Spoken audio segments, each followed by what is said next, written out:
Social media honey trap टोळीचा मिरज पोलिसांकडून पर्दाफाश, 5 जण अटकेत, पीडितांची संख्या वाढली।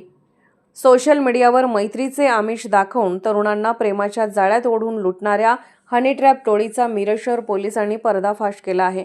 कोल्हापूर येथील 38 वर्षीय तरुणाला तब्बल 2 लाख रुपयांना लुटण्यात आले होते। या प्रकरणात एका महिलेसह तिच्या 2 साथीदारांना अटक केली होती। त्यानंतर तपास अधिक गतीने सुरू ठेवत पोलिसांनी या टोळीतील आणखी 2 सदस्यांना अटक करण्यात यश मिळवले आहे।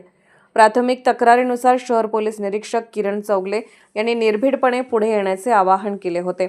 या आवाहनाला प्रतिसाद म्हणून हनी ट्रॅपचा बळी ठरलेले आणखी 3 तरुण समोर आले। त्यांच्या तक्रारी तपासात महत्त्वाच्या ठरल्या।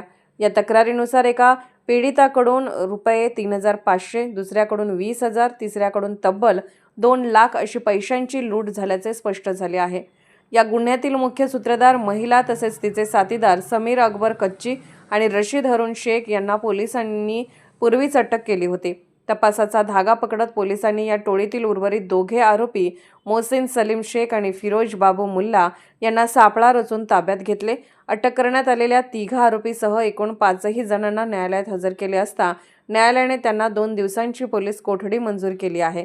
या टोळीने किती लोकांना जाळ्यात ओढले, पैसे कसे उकळले, त्यांचा नेटवर्क किती मोठा आहे याबाबत तपास सुरू आहे। या संपूर्ण प्रकरणाचा पुढील तपास सहाय्यक पोलीस निरीक्षक भैरवनाथ पाटील करत आहेत। मिरज पोलिसांच्या या कारवाईमुळे सोशल मीडिया वापरणाऱ्यांमध्ये सतर्कतेचा इशारा देणारी ही घटना ठरली आहे।